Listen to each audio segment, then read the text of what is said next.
Good morning, everyone. Thank you so much for joining our professional education series event, and happy Friday. My name is Savannah Ekstrom. I'm the event associate with Advanced Recovery Systems.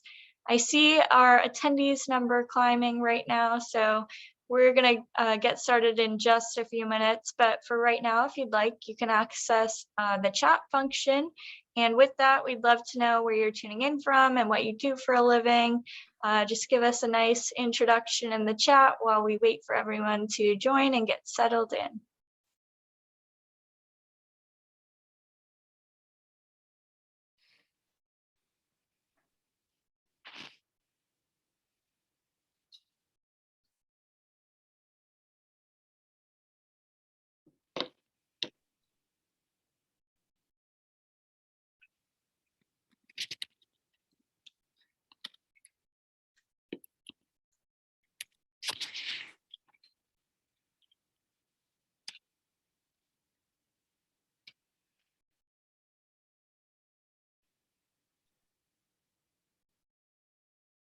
This is my favorite part, seeing everyone from all over the US. So thank you so much for taking the time to be here.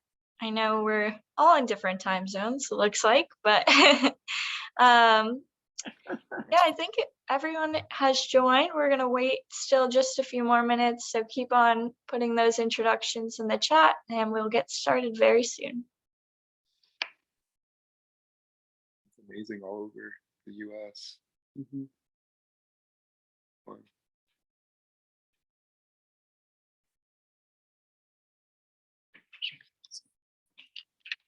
And Brittany, I see your question in the chat about the CEs. We'll be sending out those certificates at the end of the presentation. And with that, you'll apply that to your board.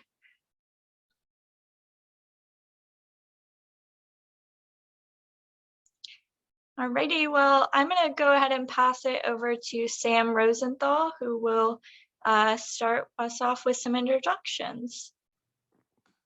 Thank you so much, Savannah, and thank you to everyone for taking the time to join us today. My name is Sam Rosenthal, and I'm the Outreach Director for the Recovery Village Ridgefield in Washington. I also have my colleague, Leah Snyder, Community Outreach Associate in Washington, on the webinar. We're very excited about our presentation on neurofeedback. A little bit about Advanced Recovery Systems. We're an integrated behavioral healthcare company that operates full continuum of care treatment facilities located throughout the country. All of our centers are accredited by the Joint Commission and emphasize treating co-occurring disorders in conjunction with substance use. Our world-class staff utilize a variety of evidence-based therapeutic techniques to treat the whole person and help create optimal outcomes for our patients. We're in network with most commercial insurance and offer 24/7 admissions. A new innovation we recently launched is a wellness and telehealth app called Nobu, which provides ongoing support for substance use and mental health in a convenient platform. Our local center, the Recovery Village Ridgefield, offers medical detox, residential, and partial hospitalization levels of care. Associate Medical Director Daniel Roa has an extensive history working in addiction medicine and is also passionate about providing gender-affirming care.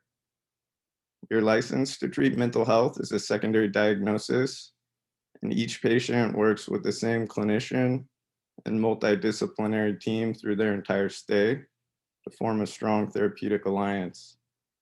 If you'd like to learn a little bit more about any of our programs, please feel free to reach out to myself or Leah personally. At this time, I'd like to introduce our speakers today. Aynsley Silva graduated in 2011 from Western Seminary in Portland, Oregon, with a master's degree in clinical counseling. He began his postgraduate work at LifeWorks Northwest in Portland, Oregon, where he was a member of their intensive community-based treatment services team, providing crisis intervention for children and their families. While at LifeWorks, he further developed his clinical skills and a passion for doing work with men, children, and their families. In addition to talk therapy, Aynsley provides biofeedback and neurofeedback to his clients. These techniques use specialized equipment to monitor and change your responses related to various mental health issues. In his free time, Aynsley can be found exercising and exploring the beauty of the Pacific Northwest. He enjoys hiking, rock climbing, football, and a newfound hobby, 1920s to 1940s style swing dancing. Joshua Moore is a licensed mental health counselor who incorporates a variety of treatments, including talk therapy, EMDR, thorough QEEG brain mapping, family systems work, and neurofeedback. He is passionate about the growing field of neurofeedback and the many ways we can use this powerful approach for treating mental and physical ailments. Joshua provides psychoeducation about diagnoses to help his clients feel safe, confident, and reassured about their therapy. And there is hope for healing. He currently works with difficult cases, including dissociative identity disorder, PTSD, ADHD, traumatic brain injuries, and mystery diagnoses. With the combination of treatments he utilizes, he has been successful in treating many cases. Joshua masters in counseling from Multnomah University and has a bachelor's in theology. He is also board certified in neurofeedback. So without further ado, I'd love to present our speakers today, Aynsley and Joshua. Thank you so much. Thank you. Thanks. All right. Well, we'll go and get started. We'll share our screen so you guys can have our PowerPoint here. Yes, and before they get started, I did just want to note that we're going to save questions for the end, but if you have any throughout, definitely feel free to throw those in the chat. And if we have time to get to those, maybe I'll take a break between slides and we'll answer some questions. So. And we can't see the chat, just so that screen looks good. Perfect. Yeah, I can interrupt. Great. This course is just going to cover 2 hours of neurofeedback. It'll be introduction, just to get your feet wet and hopefully give you some directions to start learning and get started. If it's something that you decide you want to pursue, it'll give you some direction for that. Hopefully we'll leave about 20 minutes for Q&A at the end, maybe about 30 minutes for Q&A at the end. Go ahead and hit the first slide there. Seaborn Fisher is one of the better researchers out there in the community. Medication can add a blanket, and this can be harmful. It doesn't, however, teach the brain its own regulation, and too many of these medications are pretty poisonous to the body. A blanket is a palliative, but the fear is right under it. Regulation is the movement towards no fear. Seaborn Fisher. Neurofeedback usually helps people get off meds. The brain learns to quiet its own reactivity, fear, and shame and rage. I highly recommend looking at neurofeedback in the treatment of developmental trauma by Seaborn Fisher. All of her work is pretty fantastic. I believe she's got a lot of pretty scientific-minded relatives that have done TED Talks and published many books. And I believe she does a lot of Bessel van der Kolk's research as well. Many of you might be familiar with him. Okay. So what is neurofeedback? Also referred to as EEG biofeedback, sometimes also referred to as brain-computer interfacing, is the training of mental states and brain functions using computerized equipment. In this image, which I'm going to try to help you understand what's happening here, let's see here. Go for it. I'll let you draw. Aynsley here will provide the drawing here. We have a couple elements here. One, you've got your patient. And we got, go ahead, you gotta click it there. The patient's actually hooked up to an amplifier using sensors which can be seen placed right on the individual's head. And those sensors actually lead to an amplifier, which is circled here. The amplifier will send a digital signal to the computer, which you can see here in the picture here. That digital signal is converted into information, brainwaves, different forms of spectral information, and a certain criteria, which is determined to be, say, positive neurological behavior, negative behavior, prompts a feedback loop to be created. It prompts essentially a reward or an inhibit in real time within 200 thousandths of a second to determine what is useful or not to be rewarded or inhibited to the patient. So it could be like, if I am producing a brain behavior that makes me less stressed, it's more complicated than that. Stress is a constructed experience. But if I'm producing something that is more conducive to my mental health, the screen is clear, the aurora borealis will move and be brighter, the screen will be vivid, the color will be brighter, the sound will be louder, the teddy bear in her lap will be vibrating. That multisensory experience will kind of engage with her, and her brain will then also respond more positively to having increased stimulus, which then the feedback will engage more positively with her. So you end up with this, I'm responding to the positive response of the computer responding to me, and so on and so on and so on. And my brain follows the breadcrumbs. Does that make sense? Yeah. And yes, some people ask, like, is it shocking me? Like, what's happening? It's different than the transcranial magnetic stimulation, where we're not actually doing anything to the brain electrically. The EEG sensors are like little tiny stethoscopes. Yeah. So all we're doing is listening. And the feedback loop, how I like to explain it to my clients, is that your brain's getting like coaching almost in real time. Yeah. So it's seeing itself kind of like, oh, well, I'm doing this.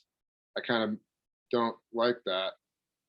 I'm maybe going to adjust this way. And as that happens, as the brain adjusts, then the feedback comes into the computer, back into the screen, and your brain is seeing itself move kind of like a mirror. Mm-hmm.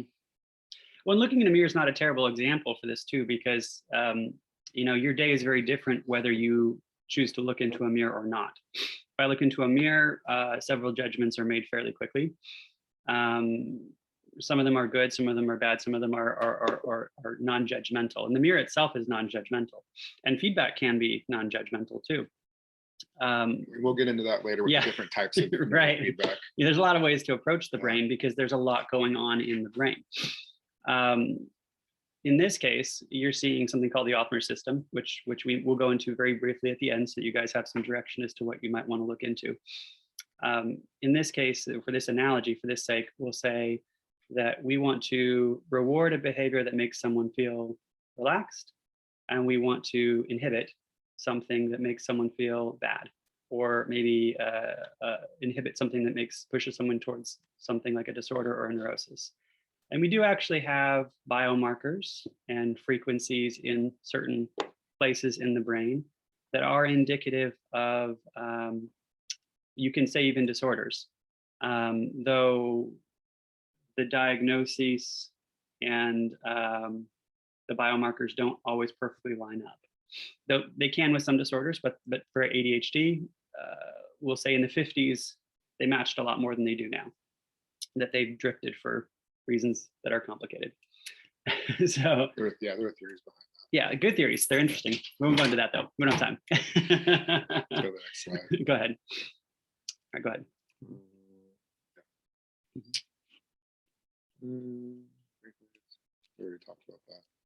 Oh yeah, the history. This is good. Okay, so I want to cover this one. This is fun. So I actually just got something that I'm really proud of. Really sweet so I'm going to add a tiny piece to the class, the history of neurofeedback. I'm gonna actually go in and add a tiny piece to the history of EEG, just because I just got this like 3 days ago. This is a string galvanometer. See if we can get it in the picture here. A string galvanometer comes back from the early to mid 1900s. And what you're seeing here is just a cylinder steel canister with a mirror right there in the center with a little piece of foil connecting both ends. And what they would do would be that they have these little string wires that they would place in the head or on the head, maybe through like an acupuncture almost kind of function. And the oscillations, the thalamocortical oscillations, or the alpha waves on the back of the head, would be just powerful enough to flex those little wires 10 cycles per second. And the mirror would just flex ever so slightly. They would shine a light at it, and the mirror would flex ever so slightly 10 cycles per second. And against the wall, further away, there'd be some scrolled photo paper that they would roll, and it would paint the EEG on the wall. And this was maybe more historically used for an EKG. So some of you working in hospitals may appreciate this. This is the first EKG. It also ended up becoming adapted for the world's first EEG, which is essentially powered by the biomarker itself. It's not powered by any external force other than the body. It's powering that flex of that mirror and the light wave, and the mirror amplifies the signal itself onto the photo paper. I thought that was fascinating. It took me 2 years to find this. After I had someone introduce me to it, I had to have one. So I got one, so I could show it to you. Found it on Etsy. It was misspelled, and that's how I got one. There's only a few of these left. All right, so one of the first neurofeedback providers who was not fully appreciated in his early work is Joe Kamiya. Joe Kamiya was the first individual who associated alpha waves to function. Alpha waves are named alpha waves because they were the first ones to be identified as being from the brain.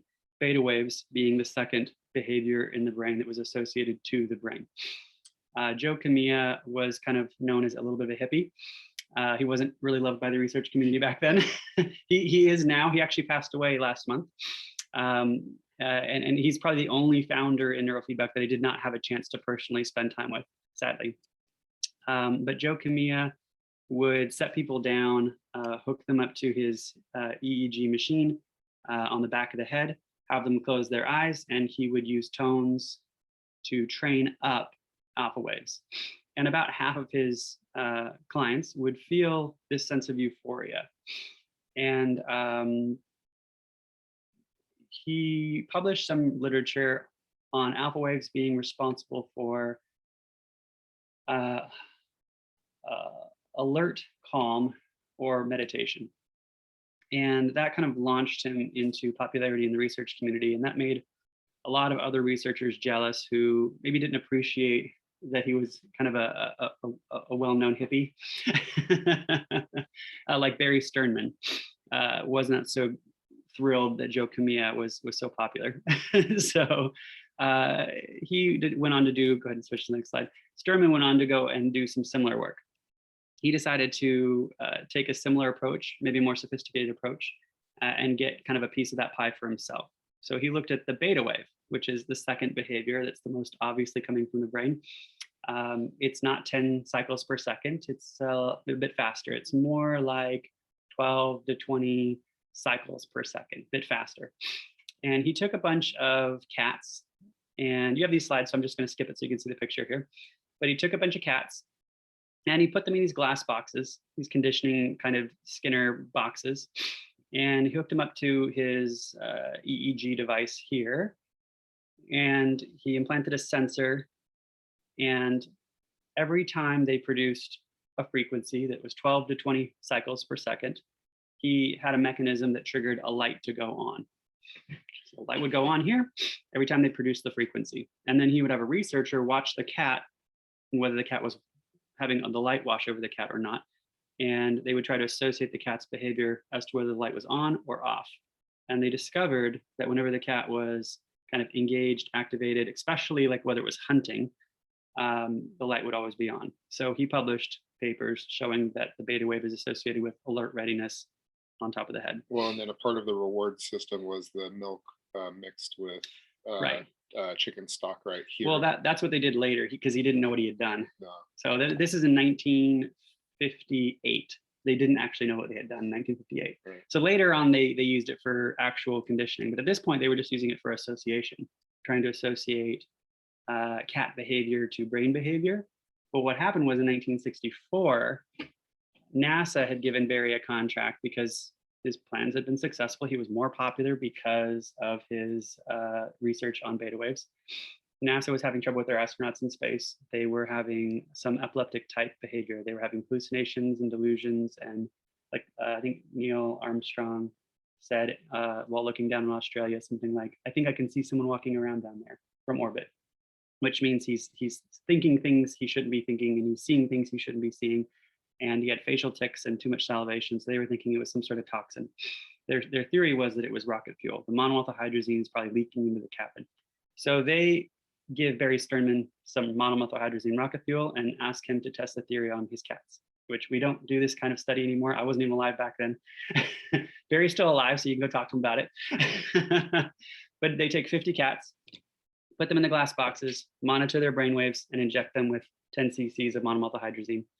40 out of the 50 cats get spike and slow wave mid-temporal transients in their brain, suggesting that it's toxic. They see facial tics and they see increased salivation, suggesting that maybe this is what's causing the astronauts' problems.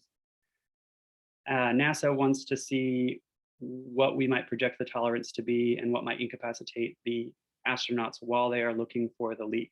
So they increase the dose to 20 and then to 30 and then to 40 and then to 50 cc's.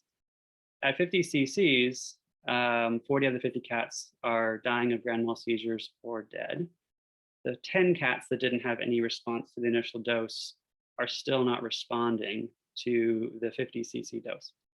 Meaning that they're not having any negative symptoms from the rocket fuel. Some of them had a dose that was just slightly under the 10 cc dose, but that was about as much as could be observed, was maybe a 10 cc response at what was like an accumulation of like 150 cc's total. It was just too big of a bell curve. There's two bell curves in our study, and they're very far apart. Doesn't make any sense. So then they were like, where did you get these cats from? Yeah, what's the difference between your two groups of cats? Yeah. So they did an audit, and the only thing that these cats had in common, and the thing they all had in common, was that the 10 cats had been in Barry Sternman's beta association study 6 years earlier, which is half their lifespan ago, which is a significant piece because a biofeedback response doesn't last that long. At least the biophysiological changes don't last that long. They have an extinction rate that lasts 2 years in humans and like 6 months in cats, or something like that. It was way too long for it to have been present. And so Barry kind of freaked out by that and started repeating the study, where he started doing it with milk, and he started doing it with light, and he started doing it with sound, and did it many different ways before he finally published his findings using the Air Force. Published it in 1974.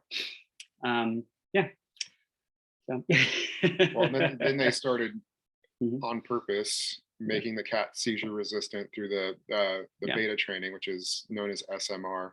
Still do that today, by the way. Yeah, and then they were giving the brainwave training to the astronauts as well to help them be seizure resistant. A system that Aynsley and I did the beta testing for in the US just went to space last month. So, I mean, they still do SMR training on astronauts to this day in systems that we actually helped develop. Yeah, so this is a little more about what we were talking about. Keep going. Yeah, go for it. So we can talk a little bit more. I want them to understand the complexity of this. Go ahead and head back just a little bit. We got time. We're good. So there's some things that people need to appreciate about the complexity, that there is more than just, we'll say, brainwaves that do this and brainwaves that do that. There's lots of different kinds of frequencies, theta, beta, delta. There's also something called infraslow. There's also something called gamma. Those things vastly complicate the equation. Okay, we're not going to go into those things. And there's also location. You have different regions of the brain, and beta up here is not the same as beta up here or back here, and alpha back here is not the same as alpha up here.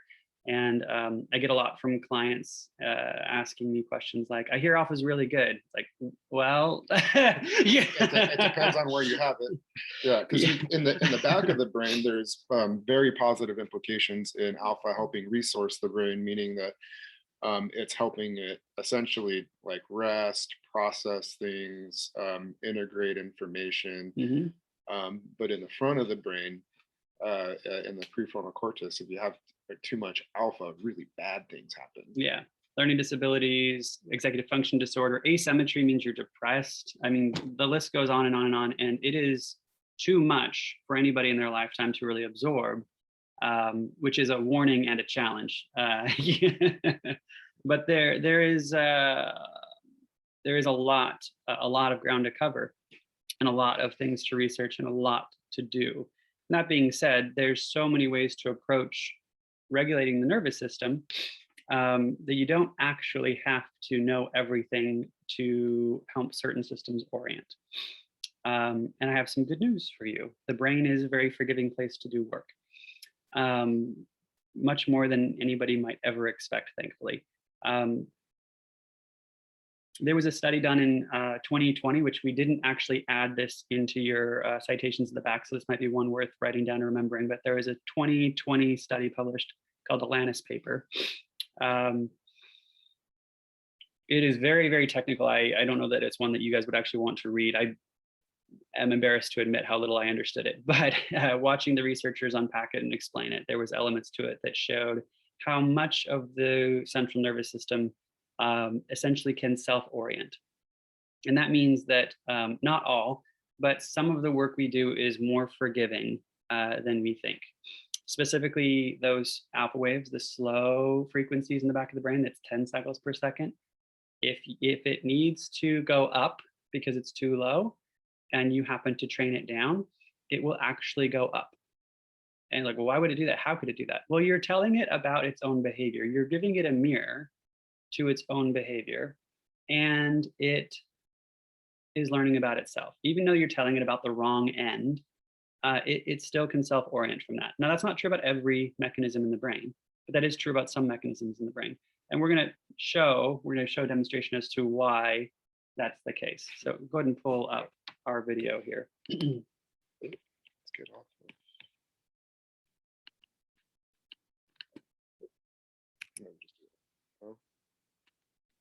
Well, I think you can try. How do you get off? I don't know Max, so this is my problem. Oh, there you go. Oh, wait, I'm off that. Yeah. I think you can just unshare. How about that?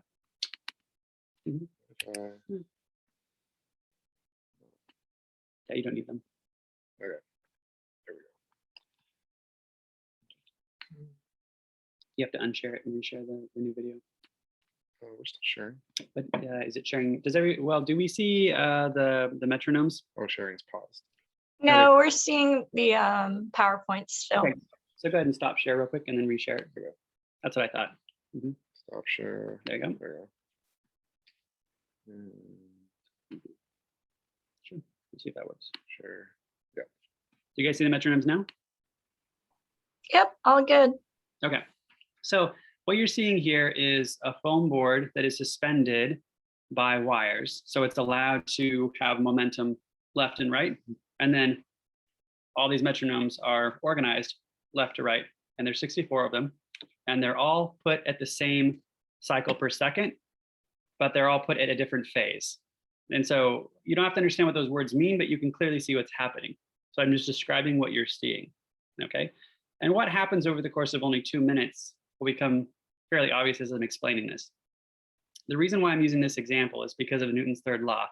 With each action, there is an equal and opposite reaction.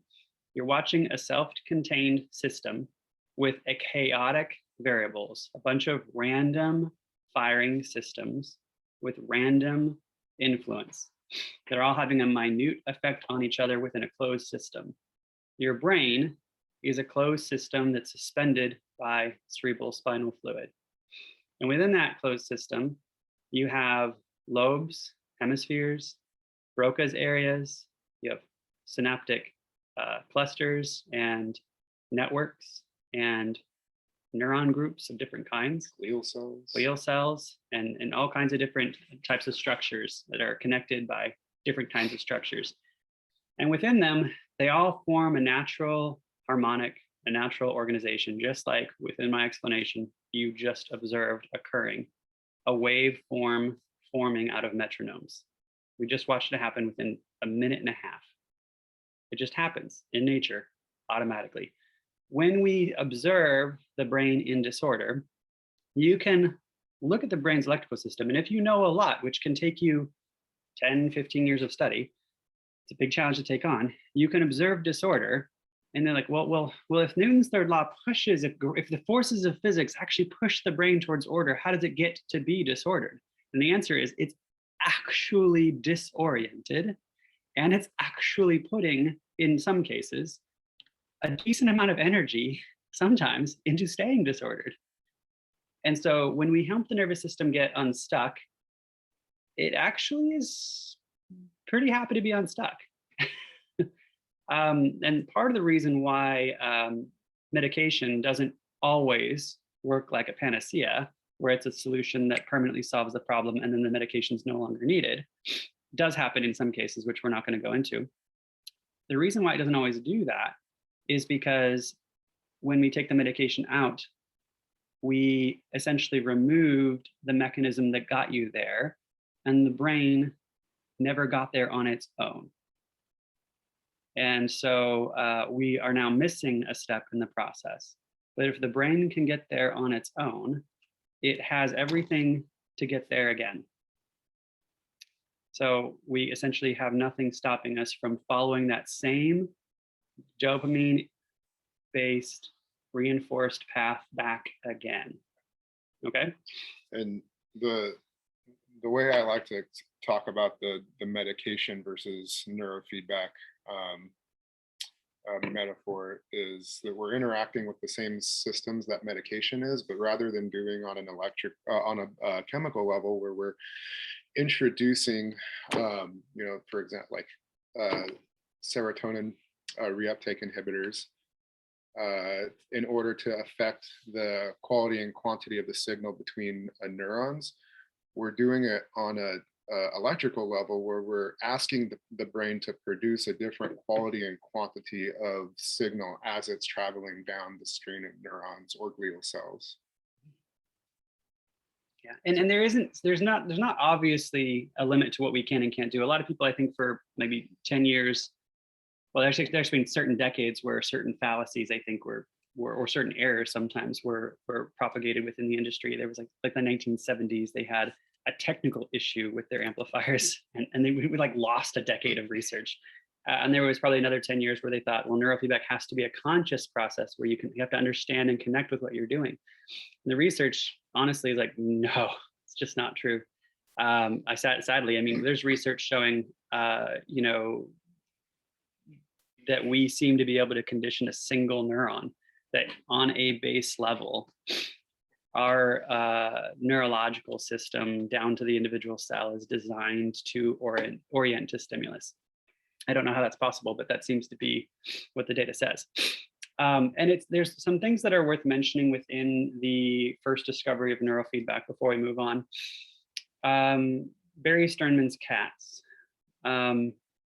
It's worth noting and it's worth mentioning that within that study, that within 1974 Air Force publication, where they published the host of varieties of repeated versions of this study, where Barry Sternman showed repetitively that he could create cats that were resistant to monomethylhydrazine rocket fuel exposure, injections even. Cats don't really have a placebo response to being poisoned. They don't have any anticipation as to whether an intervention will make them more resistant or not. They don't have that kind of perception and anticipation that would bolster them against, say, a toxin. And that needs to be kind of like thought through for a second. Like, okay, this could be a very, very placebo-free study. and a very powerful one, just right from the get-go. Not your typical way of looking at placebo-free studies, but right out of the gate, something very interesting that probably needs to be looked at. And it was looked at further after that. It was discovered again by a research foundation that decided to lean heavily into it before bringing it out into the community. Barry Sternman was against releasing it out into the market, releasing it out into the practitioners. He kind of actively worked against practitioners using it clinically. And it took actually some lawsuits that didn't end up bringing it out into the community until about the 90s. And they did quite a bit of research and grew the research community for quite a bit. I would encourage you to look at ISNR, it's the International Society of Neurofeedback Research, and go to the comprehensive bibliography, which I put a link there. I built a word cloud for you guys so you can see where they've kind of predominantly put their research. So I essentially, for every study that they've published and put under there, I give it one value point and then added a word cloud to it. So ADHD, cognitive improvement, learning, epilepsy are kind of the big ones that they've kind of put their studies into. This hasn't been updated since I think 2016, and there's probably been double the research since 2016. Nonetheless, the bibliography is 86 pages long if you were to print it, so it's not small. And that doesn't account for all the research. It just accounts for all the research that that particular foundation finds interesting. I could point you to 4 or 5 other bibliographies to try to flush it out a little bit more, but they're not necessarily small studies either. Most of them can be pretty large. There's a decent amount of double-blind or even triple-blind studies in that bibliography that I would encourage you to play around with. And so it does have a decent amount of research. The applied physiology, what is it? Applied behavioral physiology. Remember they found it. There's a foundation. I can always have a hard time remembering that foundation's name. There are a few of them that are really similar. I know, that's why I get them confused. But we do actually have efficacy ratings for, I think it's like 90 some odd disorders. And that being said, I think that there's something that needs to be looked at closely between the protocols used for, you know, I'm getting at it. Yeah. The protocols used probably have efficacy, but people will claim efficacy and then want to use a different piece of hardware with a different piece of software with a different piece of approach. And do you mind if I? Yeah, please. Yeah, so part of the problem historically in the field has been kind of turf wars, lawsuits, stuff like that were briefly mentioned, people stealing things from each other. So the protocols, like to make the studies reproducible, were not freely given. And this created a lot of problems early on in the field with the intervention being legitimate. So it's becoming less and less that way, especially in the last 10 years. But if you wanted to go and say, like, I would like to do treatment for a client on ADHD, and I'd like to do the SMR protocol with the beta-beta ratio training, which is a pretty standard, historic, very well-researched protocol for ADHD. Without knowing where to look, the protocols are fairly difficult to find. So the information wasn't really freely given, and the reasoning, there's a book called The Symphony in the Brain that goes over, it's in the bibliography at the end of the slideshow. It goes over a lot of the drama in the field that led to why people were interacting this way. But yeah, it's a shame we're a little late because of a lot of this stuff. But at the same time, like, I think that their old Montague and Capulet feuds are dying down slowly. A little better each year now. Yeah. A little better. Yeah. There's still definitely drama. Yeah.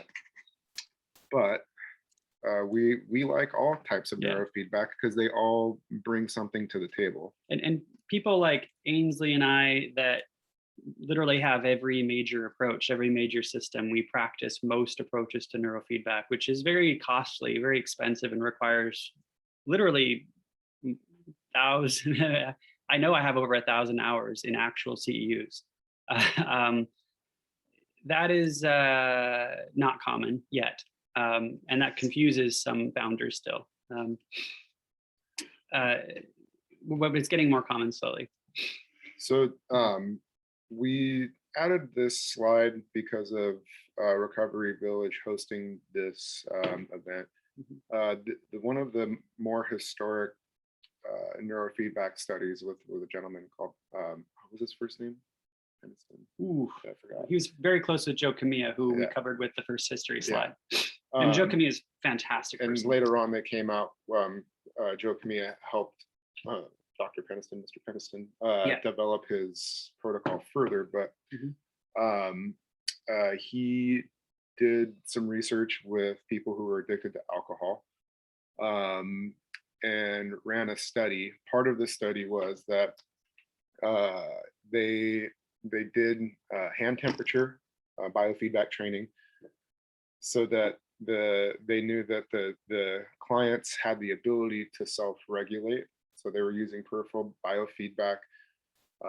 It was kind of one of the prerequisites to get into this study, that they would learn this skill, in part because of the alpha training that we were talking about before, can put people in a hypnagogic state. And when that happens, the brain likes to do stuff. And without guidance, that stuff can be, especially for people with PTSD, reprocessing trauma, and that can be very intense for some people, and it can have that, like we talked about earlier, euphoric experiences in the 60s when they were doing that alpha training. People would describe it as spiritual experiences as well. And because of the hippie movement, there was a large population of people that got a bad taste for that description of the hypnagogic state during the alpha training. But Peniston was looking at this stuff, and he said, well, I think that this might be helpful. He actually had during his training a I don't know, prophetic experience where he visualized the alpha waves. Like he saw the picture of them, and later on was like, oh, those are alpha waves.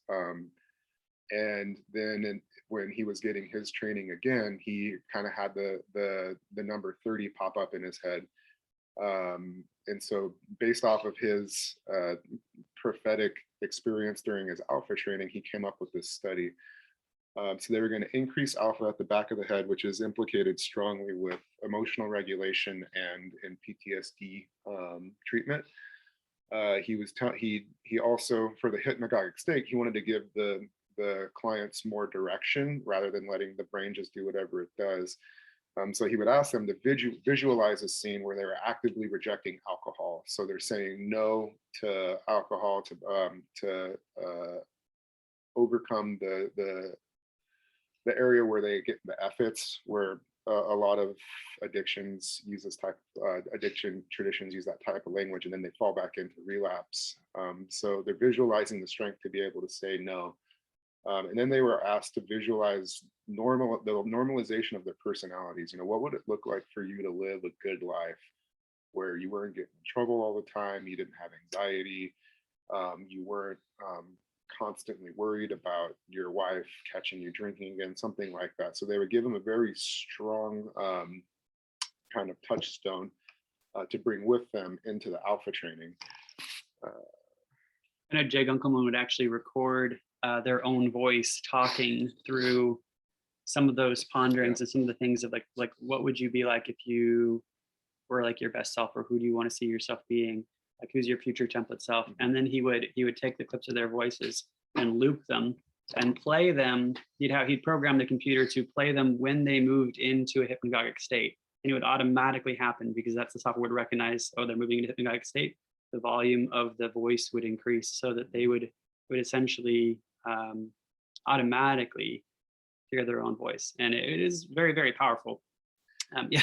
and then so as they were beginning the EEG training, he would do some psychoeducation with them about what was happening. So he would tell them, like, okay, their tone's going to make their tone's going to signal you to know that alpha is going up, and then there are other tones that are going to signal you when the theta is going down, or and vice versa. So there's going to be a series of tones that are going to be indicators for what's happening in your brain. And then he wanted to give them more volition over being in that state. So he would also give them the commands like do it. So in his theory was like, if he could link all of these things together, the people would be able to take this stuff with them after training. So the study consisted of 30 patients. 20 were chronic alcoholics, drinking for more than 20 years, and 10 were non-alcoholics, and they were the control. 10 of the 20 were randomly assigned to experimental brainwave training group. They received the protocol that we just talked about. They were going to do 30 sessions because that's the one that popped into his head when he had his vision. The 10 control received the standard VA hospital treatments, which included the 12-step program and individual counseling. All participants were given the Beck Depression Inventory, the MMPI, and the Million Clinical Multi-Axle Inventory. And they had the blood drawn to test their stress hormones. So they were looking at cortisol levels in the blood.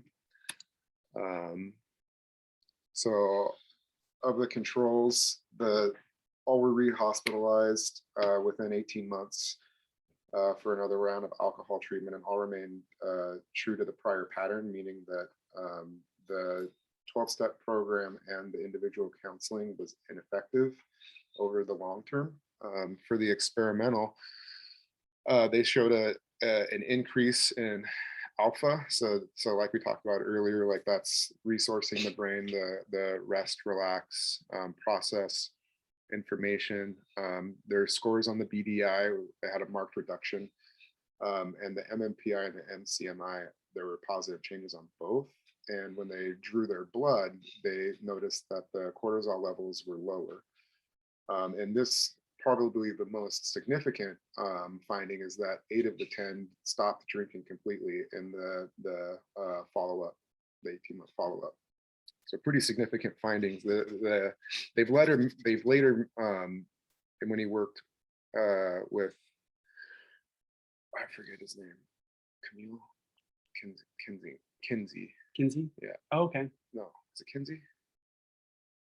He further developed his protocol with, it starts with a K, it's going to bug me. Sorry. Kolkowski. Oh, yeah, there you go. Mm-hmm. Yep, that makes Kolkowski. sense. Yeah. Yep. That one was more total, wasn't it? Yeah. So they added delta.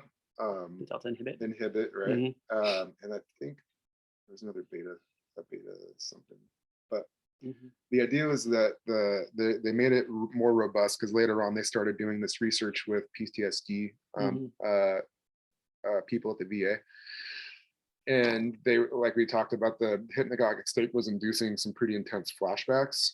So when they added the delta inhibit, it actually gave them the ability to have a little bit more separation from the intensity. So they wouldn't be re-experiencing it, rather they would be reprocessing the trauma, so they could be in touch with the event without. It also let them go through the process uninterrupted. So the quality of the training was uninterrupted, which means, so you're processing maybe trauma, but you're either unaware that you're processing it, or the arousal doesn't bring you out of the productive state.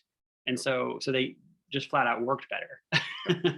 And anecdotally, they started to, for me, anecdotally, this is the reason I did it. So they started applying the new alpha theta training to polysubstance dependence, and they're having fabulous outcomes. Inpatient was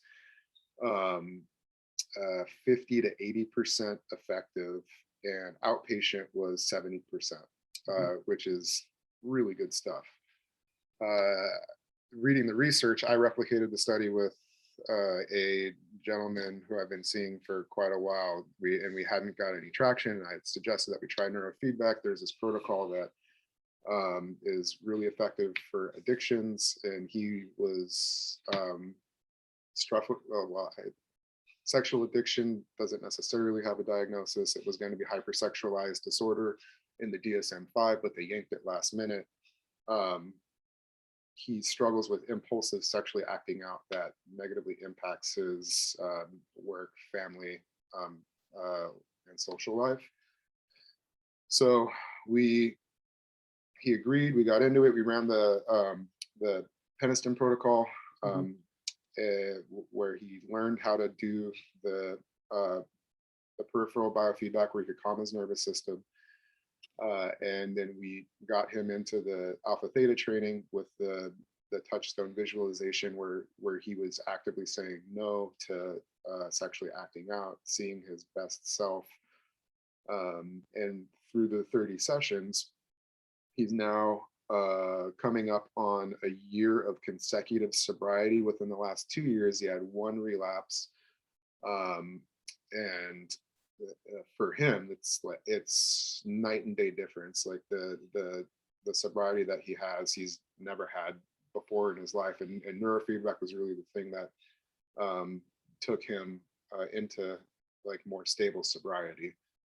So really fun stuff to experience as a clinician, to be, like anecdotally replicate the study.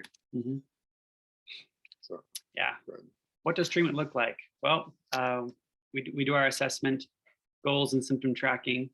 We use a lot of assessments like continuous performance testing. Some of you are familiar with the TOVA or the IVA-2 or the Connors 3 CPT. Or the quick test. We like those partially because of the studies showing that they have a good retest testability. Essentially, the more you take the test, the worse your scores get. You can't practice to get it better. You can't practice to get it better, that kind of thing. I've only had in 11 years, 3 clients ever not improve their scores. And all 3 of those cases, they're essentially a blood test told us why. It's like, you have no iron.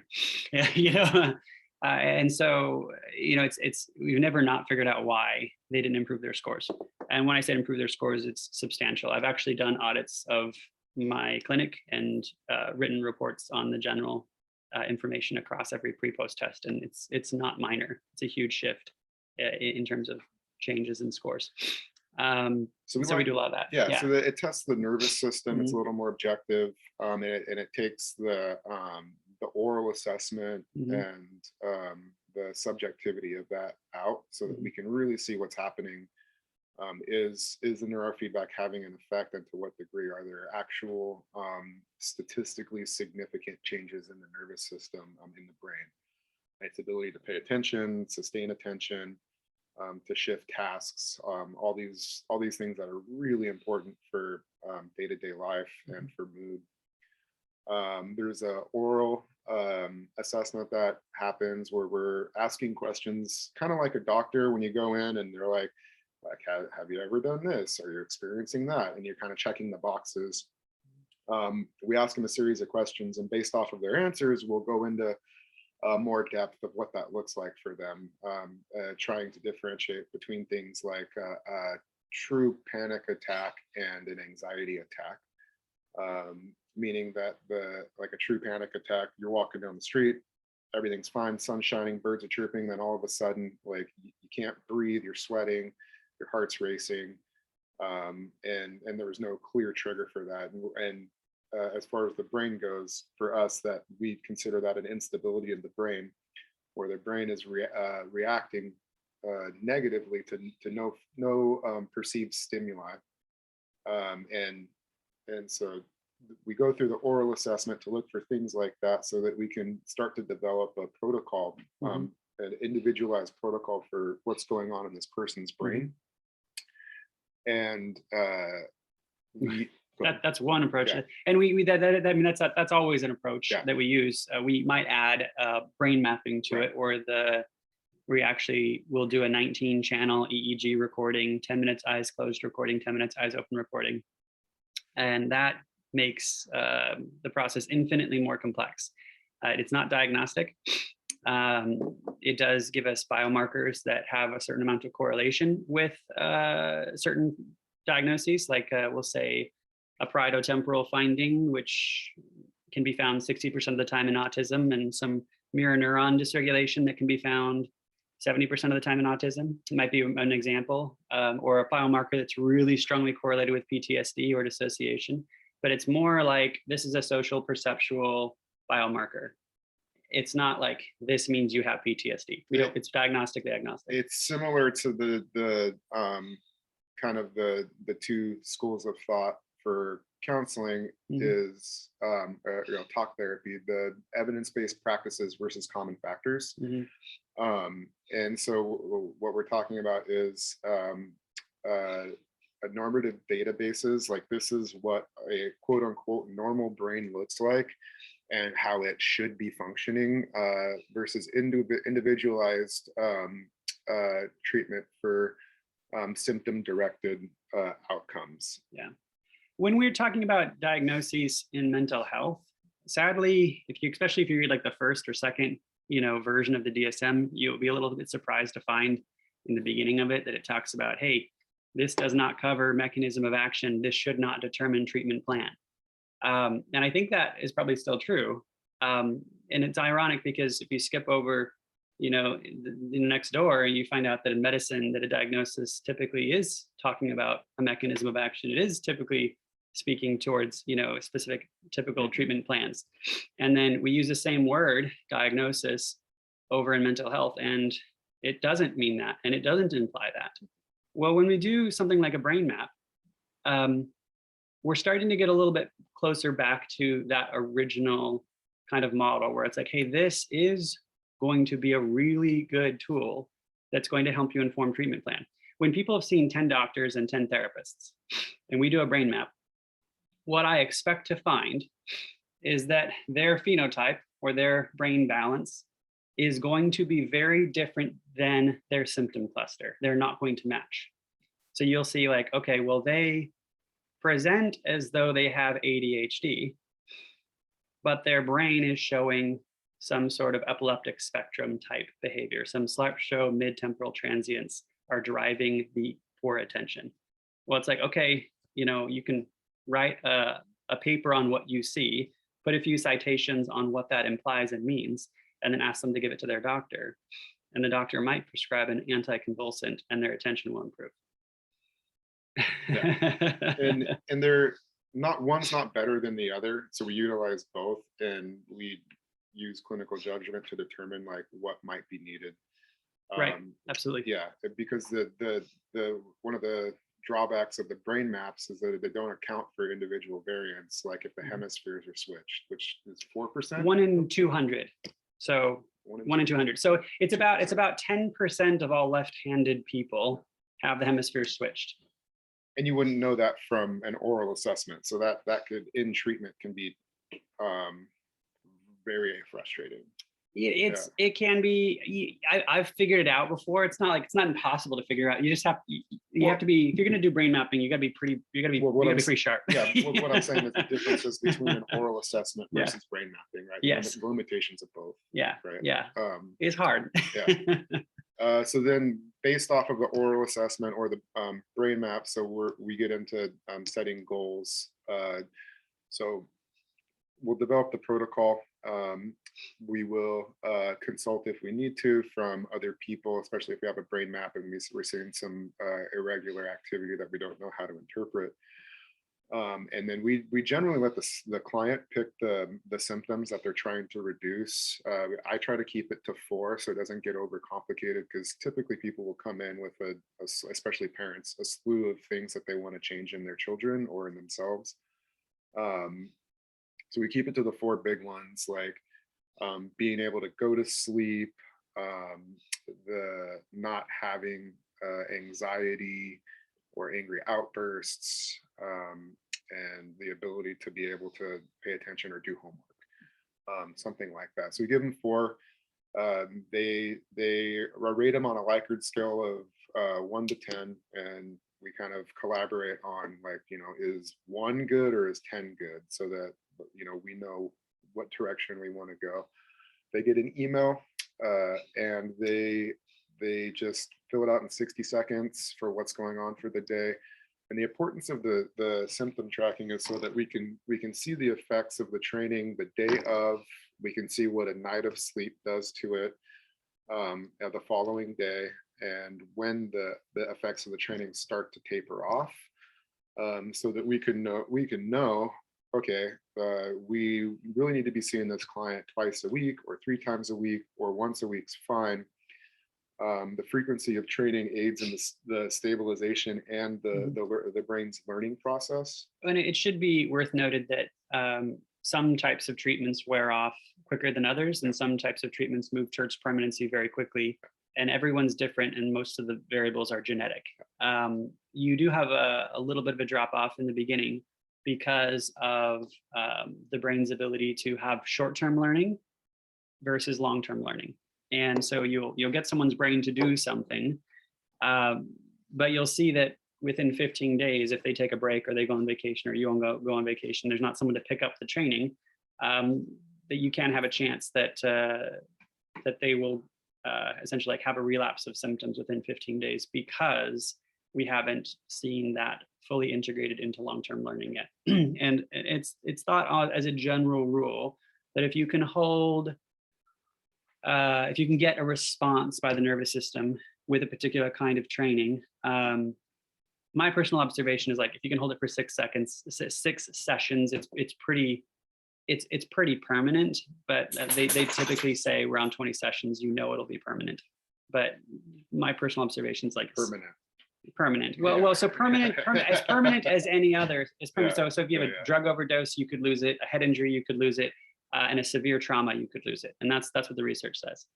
But you could lose any neurological balance though with those 3. Well, yeah, we got to be careful not to say like right. Yeah. Thank you. Permanent, like, right. Yeah. It does seem to be as permanent as any other, natural gain or mental state. Yeah. Hey guys, really quick, there are just a few questions in the chat. One was going back a few slides. I think it was referring to when you said, I have over 1,000 CEUs. That was just referring to you need a lot of training to do brain science. Am I correct? Well, that's me. I'm a bit autistic and obsessive. Sleep. I don't sleep. What he does with his free, we're really good friends as well. It's like we work together and hang out together, and he'll send me stuff in the middle of the night, or like stuff that he's researching or classes he's taking. I'm like, dude, like what were you doing? He was like, I couldn't sleep. Like, again, Ainsley's a better model. I don't really need as much sleep. I'm not a good example. Don't model your practice off of me. It is. I'm not a great example. I like me, but I don't want a lot of people to be. No, he's great. He's great. Like, I'm not saying it works for him. It does. But you don't want to be me. I'm happy with me. Yeah, like Elon Musk. Yeah. What were the other questions? Yeah. So someone else said these reports are incredible. Can you speak to why more therapists aren't adding this to their training then? Yeah, so I can give my own personal account for that, and then what I've read in books like The Symphony in the Brain. When I graduated, and because in the Body Keeps the Score, there's a section on neurofeedback, as well as it being mentioned in every chapter. Right, and then there's so like it's out there. My experience of it in my grad program was like 0 to nothing. Like I didn't really hear about it until I graduated. Once that happened, it kind of seemed like snake oil to me. I was like, they're doing what to wear on your head? Like, that seems really weird. I've never heard of that before. And so I think for me anyway, like I'm naturally skeptic, and I have to punch things in the face before I decide that like, oh, okay, like this thing is credible. It stands up. Is there snake oil out there? Yeah, for sure. Yeah. But which is why I'm skeptical. But so it took me a long time to warm up to it, and I read pretty much everybody's familiar with Bessel van der Kolk's work and book. Or at least if they were practicing in the last 10 years, because he was pretty popular, spoke at the Evolution of Psychotherapy. He sells more books than the DSM. Yeah, great speaker. But so he was a part of how I warmed up to it with the Body Keeps the Score. I noticed in the book that like these guys were testing all these different things on themselves and having experiences, and I was like, well, they said this worked. It was in a time of life where I had to kind of reprocess some of my trauma, and sought out a neurofeedback provider, and I was like, well, I'll give it a chance, see what happens. And I, in asking questions about wanting to understand what I was doing, why it was working, what are the mechanisms of change, the provider wasn't able to give me adequate explanation. So I sought out Josh, and Josh and I hit it off right off the bat. And our conversations moved the idea of it out of snake oil into like, this is actually a viable option for treatment and brain training. And I think that potentially there are a lot of people that have that experience. I know colleagues who expressed the same thing and then read the research. One of my friends who's in a doctorate in a psychological research program came back to me and said, hey, I thought it was snake oil. I read the research. The research is actually really good. So, sorry. And there is, in terms of like versions of neurofeedback that are, we'll say, palatable or easy to start practicing in the next like 3 months, most of them are snake oil. There are some that you can, and we're going to give them to you before the end of the class. Yeah, so the best resources for neurofeedback training certification, like we'll get to that when we talked about the types of neurofeedback. Is there any other slides that we needed to go back to? Just one more brief question. They said you mentioned iron. Does lack of iron have a lot to do with mentation / cognition? I would say that if we're I'm not like I'm not a doctor, I'm not a chemist. There's a lot of scopes of practice that might understand and be able to explain why the having no iron. But I know that if you are, we'll say, if someone brings a kid to me and they just adopted this kid and he's malnourished, it's like, we're not going to do neurofeedback yet. I'm going to give a referral to a nutritionist, and I want them to come back in 6 months after they followed a really rigid nutritionist plan. I want the brain to have all of the resources to make all the right changes first. And that's a part of our initial process with clients. So when we're talking to them about neurofeedback and how to best set themselves up for success, we talk to them about nutrition, about sleep, and if depending on the type of medication they're on, we'll ask them to come in before they take it in the morning. So I mean, there's all the what was it? Well, I don't do that. I don't do that anymore. No, I don't do that anymore. No, I don't do that anymore. I don't. Most I don't. So, you can train through vast majority of medications. Some medications will slow down the treatment progress a little bit, but not enough for us to want to, meddle with that. There are like they used to, or there's been some practices where it's like, well, we'll have our clients come in early before they take their AM meds. And I think that that's been a normal process during some decades. I think we're moving a little bit away from that though. One, you can only do it with so many people. And two, I think you assume the liability, well, all that to go back to like what your biology looks like is going to affect what your electrical signal in your brain looks like. It's going to have an effect on it. So not having iron in your system is going to there's going to be an effect. Like there's a genetic issue with people's ability to metabolize folic acid that has a really bad effect and makes treatment fairly complicated. Sleep apnea as well. I mean, another thing that we're finding our brain mapping is helping us doing, is helping identify people with sleep disorders. You got to be able to get at least some REM sleep. Otherwise, you're never going to move into long-term learning. And you need to be having oxygen. You need oxygen. You can't be hypoxic all night. And so those things are really, really critical. And the nice thing is that there's certain patterns associated in the brain mapping process that tell us, oh, man, we're going to write this up. We're going to say what we see in the report. We're going to cite what that typically means. And we're going to have you give that to your doctor and then recommend that they consider a referral for a sleep lab. Well, and then depending on what the client wants, like we'll consult with specialists who will be able to direct us in like, what does this mean? How is this interacting with the neurofeedback, and what would be, kind of best protocols to address what's going on given these circumstances. So we should get back to what is the treatment look like. Yeah. Let's see. Treatment. Let's so see here. Frequency of. Oh, I'm sorry. We'll go back. There you go. Frequency of training. So we kind of talked about that. One to 3 times a week. The factors really depend on schedules and cost. Some people really need to come in 3 times a week. They just can't do it because of cost or schedules, ours and theirs. So there's a lot of moving parts to the frequency of training, but once a week can be fine. We're training a lot of technicians, which is helping out with costs too. Yeah. So yeah, once a week can be fine. It's just going to take longer, like anything else. There's a great YouTube channel called Smarter Every Day. He has a backwards bike that he built, and he learned how to ride it. So left was right, right was left.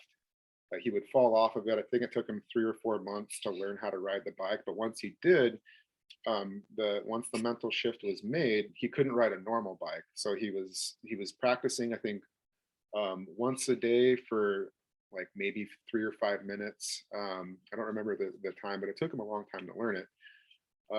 It's a great metaphor for neurofeedback. Once your brain gets it, then that's kind of the new homeostasis, and the old one it doesn't really want to go back to. But it's not as well practiced, but it is the new norm. So the frequency of training will affect like how long 20 sessions is. If it's going to be 20 weeks, or if it's going to be something closer to I don't know, what is that if you do twice a week? 10 weeks. Yeah. And there are clients that need more than 20 sessions, and I would say we tend to be way more aggressive, and I think experience helps getting it closer to 20 sessions. But I wouldn't want to just mislead you that a lot of people get seen for closer to 40 sessions. Can you guys remind us about the insurance question later on? We want to get through this slide real quick.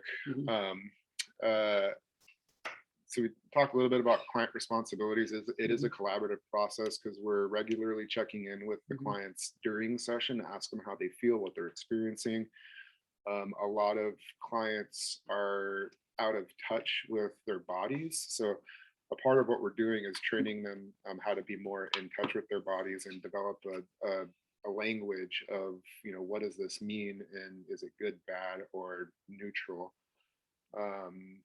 And that can be a complicated process, but it's really critical to neurofeedback. And that's really where the counseling skills shine, is being able to develop that language with a client. Because based off of their language and what they're reporting to you, like we're going to make adjustments to the treatment on some types of neurofeedback. Other types of neurofeedback, or the frequency, excuse me, other types of neurofeedback. So that we'll get that's the next slide.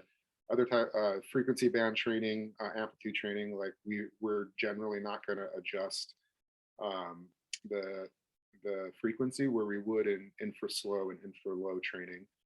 And we'll get more into that in a second though. So yeah, in order to graduate from training, what we talked about before is like permanency.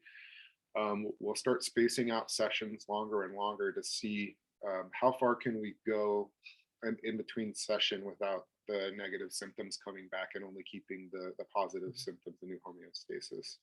So, if they're coming in twice a week, we stretch it out to once a week, then every other week. And sometimes those are naturally built in to the schedules just because of vacations, people getting sick, COVID, whatnot. I ended up catching COVID and missed 3 weeks with a client, and came back, and I was like, so how'd it go? We were wanting to do this anyway. They're like, 3 weeks is too long. All right, sweet. So we'll do a little bit more. We'll get back to our baseline, and we'll see what happens with and you 2 get back weeks. very quickly. Yeah. But the belief is that there's an ultradian rhythm that goes between the hippocampus and the frontal lobe, between, we'll say, short-term learning and long-term learning. And at day 16, you typically you know what's long-term learning, what's short-term learning, if there's no practice in between them. So different types of neurofeedback. So we went over brain mapping a little bit more. Is there anything else you wanted to say about that? Not much, just that one's not going to be the one you start with probably. If you do start with that one, you're probably taking some huge, ginormous shortcuts. And there are going to be distributors that offer you shortcuts Don't take them. with many of these. And there's lots, most of these you should not be starting with. And there's distributors that want to sell you systems, and they'll sell you automated systems that will do a lot of the processing for you. The computer can't do what you need to do to make this stuff clean. Well, the problem really comes in, you don't know what to do if things go wrong. No. Right? Like, so if everything's successful, that's great. But as soon as something goes wrong, then you're stuck, and you have to consult or say, I'm sorry. You're probably going to have to go see somebody else. I think the stuff you can kind of start with, if you're interested in wanting to know what you can start with, the slides or the names you want to look up are going to be infralow, infraslow, z-score, lens, though I caution around lens. I find it to be a little bit dangerous. I don't use it. It's the only one I don't use. I've got stories. S-Loretta is very technical, though. You could start with it, but I would be higher aptitude. And those would be the ones that I think I'd recommend. I'm very partial to infralow and infraslow for a starting point, maybe infraslow being my preference at this time. So, and the reason for that is the training, the infralow, especially with the Othmers in California, is very practical. It tends to lean on the practical ability to administer sessions and to know when you need to make corrections and how to deal with things going poorly. Hands-on training. Yeah, it's very light on theory, and for better and for worse. But after your week course, you can competently, minimum level of competence, right? Like when we graduate, you can do sessions and know relatively what you're doing. Yeah. And those two types of neurofeedback are interacting with glial cells. So there's a support network for the neurons. So they're one of the metaphors that kind of stuck with me is the neurons, where you have you're consciously aware of things like attention. Like you can have volition and the ability to change the quality and quantity of those frequencies. The infraslow frequency are you don't have choice over those. Those are happening. Those are subconscious. Those are rhythms in the background that you can't will up or down. So when we're doing those sessions, they're a bit more of a global effect. It's like quieting the ocean when you've got a bunch of boats on there trying to get somewhere. It does have a specific impact on blood flow in the brain. They've done studies showing actual blood flow changes before and after training. So if we place the sensor, we can increase blood flow. Yeah. And then they feel that, by the way. Like, it's not like I had a different week. It's like, I feel it right now. Right here, right now. And that's a part of why those two are really nice, is because they'll express things like tingling in their hands or in their arms or legs, and what they're experiencing is their parasympathetic nervous system activating. So they're getting into rest and relax and actually having a physiological experience in the moment. The other types of neurofeedback are a little more gentle. They take a little longer, but the client in session, like, they can actually interact with the training more. They can do better or worse depending on their effort levels. So I mean, some people really like that, though. They're like, okay, sweet, my score today was higher than last week, which means I was in the range, the frequency range that we for the protocol that we set up, and they're really pumped about it. It's really motivating and then they take that with them outside of the clinic, and they begin to know when they're in those states and when they're not, and they can actively the cortical frequency-based training. They're very weird. You just feel like you're doing something. You're like, I got to do the thing. Yeah. Well, but you can feel it too. Yeah, like, you do. Like, yeah. oh, I'm in. You feel responsible. Yeah. Like I'm doing SMR right now. Like I can feel it. And well, feeling's kind of a weird name for it because there's control. Yeah. Mental state awareness. Mirroring behaviors that or mental states that you are consciously interacting with versus not. Could we so it doesn't matter, by the way, the chat question doesn't matter if they're deaf or not, unless, well, no, it doesn't matter if they're deaf or not. If you're working with little kids that are before the age of like 4, if they're younger than 4, you need to have tactile feedback. Really little kids are tactile learners only. They don't respond to visual or audio feedback. But if you give somebody visual feedback and they're deaf, that will work just fine. There's 0 issues. We've done studies on it. Jay Gunkelman is the guy that does a lot of this research. He's awesome.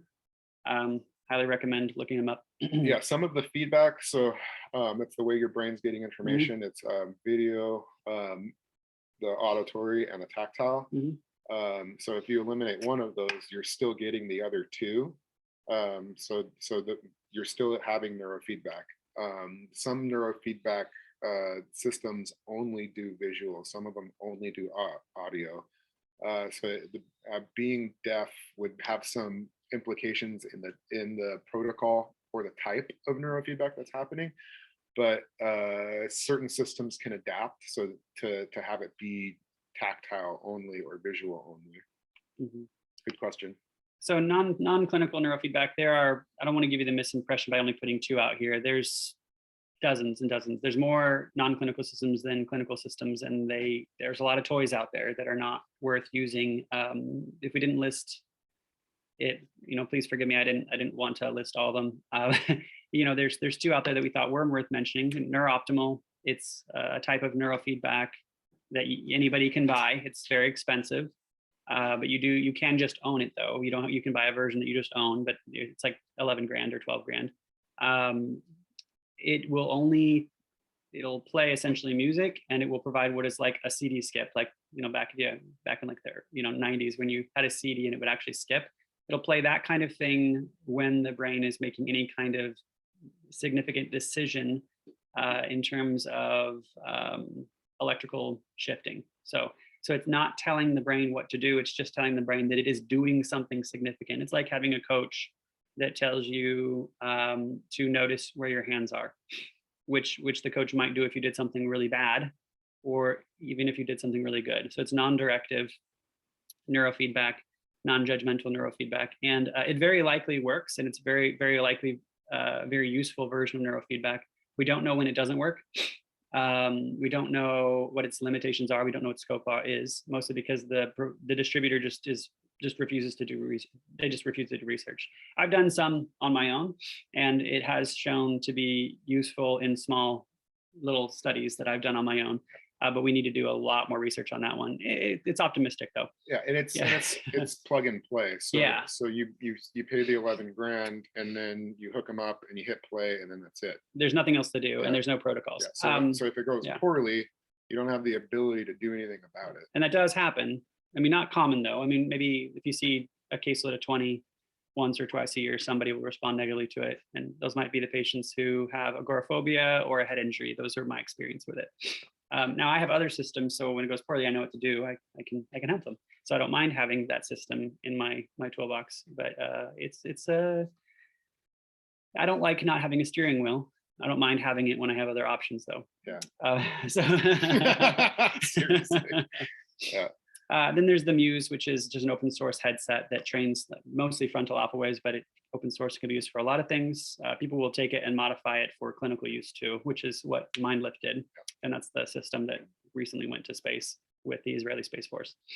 And again, 100 other small systems are out there. Like the Narbus, there's another system that one of the affiliates from NASA developed. Yeah, I see a lot of them on Facebook pop up. We've got this new neurofeedback, train your brain, calm meditation, focus, stuff like that. Yeah. I'm not a huge fan of like the miscellaneous category. Like, for example, you know, I looked into the NARBA system because it was an SMR protocol. I was like really excited about an SMR protocol that people could have at home. And then I learned, you know, two things. The Fisher-Wallace device. That's a CES device. That's not neurofeedback. The Fisher-Wallace is actually a cranial electrostimulation therapy. Yeah, Someone in the chat. so that one's actually sending in electricity to the brain. And I would have you look at the research on the Fisher-Wallace. I would prefer an alpha stem if you're going to go down to the CES route. Look at alpha stem instead. Alpha-stem.com. Okay. But yeah, that's my take on the miscellaneous devices. Stay clear, go back to the other slide. You know, start with something. Yeah, oops, hold on. Sorry, my bad. Start with like an infra-low, infra-slow. Z-score is a little weak for me to start. I like something powerful, you know, that's me. I like something powerful, you know, and does have a steering wheel, you know, you got control there. And then, you know, after doing that for a couple of years, it's not too complex. You'll get bored after 3 years, and you'll want to look at something like Z-scores or S-Loretta and frequency band training. You don't want to get into something else. Yeah. Give us a call. We'll help you out. Okay. if you are, you know, a little autistic, or you love programming or something like that, your left brain is really, really, you know, a part you love to live in. You can talk to me about, you know, brain mapping at that time. Well, you can also get your BCN like Josh did. So it'll really get into the brain waveforms, the event potential. How do you say it? Well, they just cover the BCN is just going to cover a lot of different things. There's also a brain mapping certification as well. What I'm saying is like in order to get a very in-depth base, like after you've been practicing for a while, now you know the questions that you didn't know before to ask in those types of settings. The OFMers, which is the infra-low, they have their own certification, which is very practical, hands-on. It's very hard to get. I would say it's like a graduate program. The BCN, which is what I have, is mostly like around theory and research, and it's very technical. And you have to decide like, what are you going to be? Who are you going to be? You know, the BCN is the graduate program. Infra-low is very easy, user friendly. Like you take the week. Well, they have their certification program though, which you don't have to get. The certification program is fairly similar. Really? Yeah. Oh, I thought it was hard. No, it's almost identical. You do you do have to do case presentation with a study that you do. You get somebody to agree to, and then supervised hours with one of their approved supervisors. But it's not too bad. Yeah, it's easy. Well, okay. Yeah. Well, let's see here. We'll move on here. Okay, so let's see. Move the chat box out of the way so I can read my own writing here. What's the difference? Okay, so the difference between, say, the non-clinical and the clinical. This isn't true about all of them. Like Neuroptimal does have like high resolution, high sampling rate, but typically with most of the non-clinical systems, with some exceptions, lower resolution, low sampling rate. You know, can you explain sampling rate?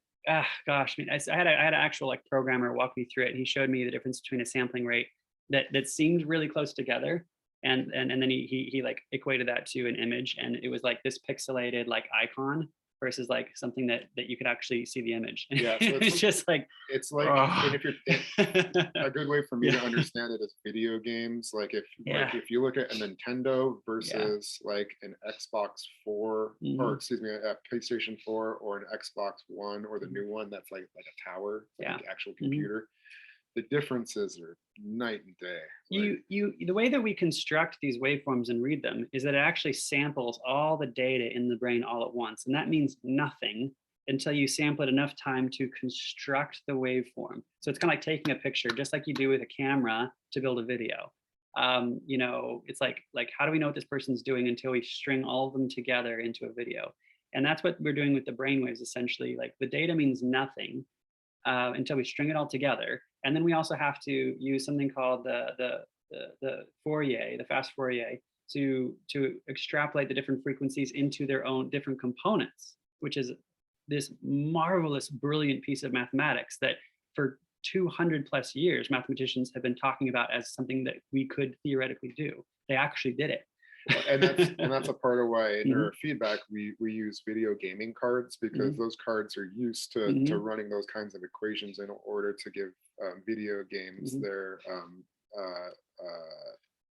gravity, their colors, the movement, like all these different like really beautiful things inside games. These gaming cards are running those equations all the time. So and they have to be within 200,000th of a second. And it has to be a stable loop, because if it's not stable, your patient will get nauseous, just like the original Oculus Rift did when it was a Kickstarter. It didn't have a stable feedback loop. And so they actually wrote the community and said, does anybody have an engineer or somebody that knows why people are getting nauseous? And Siegfried Othmer, who computerized neurofeedback first, actually wrote Oculus Rift and explained to them why their feedback loop needed to be, it would be better if you slowed it down and made it stable than if you tried to make it fast, because it being variable is what's making people nauseous. It's not perceptible, but it's still making them nauseous. Right. So then the other differences are protocol manipulation. So if you're using the non-clinical stuff, or what we would consider non-clinical, I think NeuroOptimal would argue with us on that. They're often you're not able to manipulate the protocols. So they don't consider themselves clinical. They don't? No, in fact, they're contractually, you can't use it clinically. Okay. So they, which I have a different company for when I use it. Yeah, kind of like we were talking about before, the preset protocols, you don't have a steering wheel. And then the clinical software and hardware, like you can manipulate the protocols and change what you're doing. Or just say it can't treat something or something like that. It's not allowed to treat anything. Yeah. Normative protocols. Normative protocols in terms of theta beta ratio training. Yeah, so it's something that might have efficacy rating, something that's been well studied. So like, are we addressing a specific biomarker, or do we, like, for example, InfraSlow just got efficacy from a meta-analysis on overeaters. It was like, no one had ever done that study before, and Mark Smith just, boom, knocked it out of the water. He got a 4 out of 5 efficacy on overeating just for doing InfraSlow. It's a very simple protocol. You know, sensor here, trained at the same frequency, did a large group of people, did a few of those studies, did a meta-analysis, got an efficacy of 4. It was like, oh, go Mark. Yeah, we were really happy for him. and depending on the type of system, the impedance quality, you want to go into some depth on that? Like yeah, well, some systems just don't care about whether or not you have a good signal or not. And if you stack that on top of the resolution issue and the sampling rate, you just end up very quickly with something that's probably not working. Can you explain impedance? Impedance is essentially your ability to see clearly what's really happening. So like how much of what you're seeing is static, you know, how much of what you're seeing is just resistance.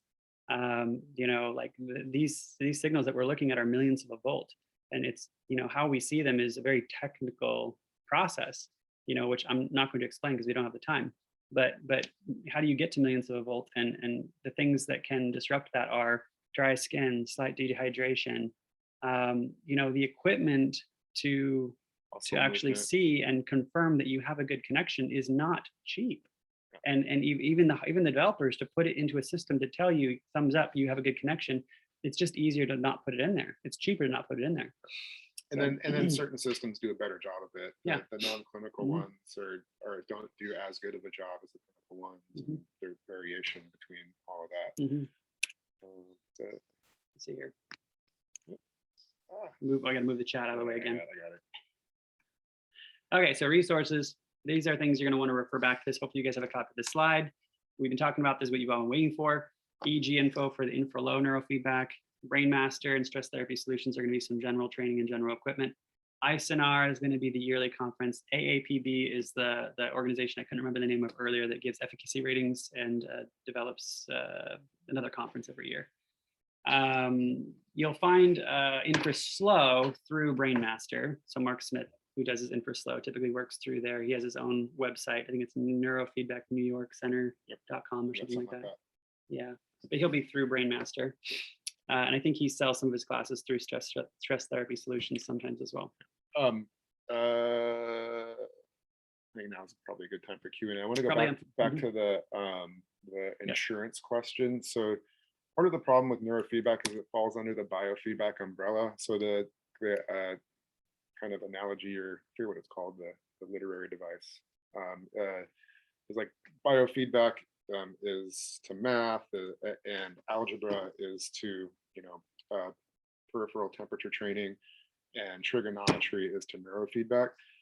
insurance companies don't differentiate a pulse oximeter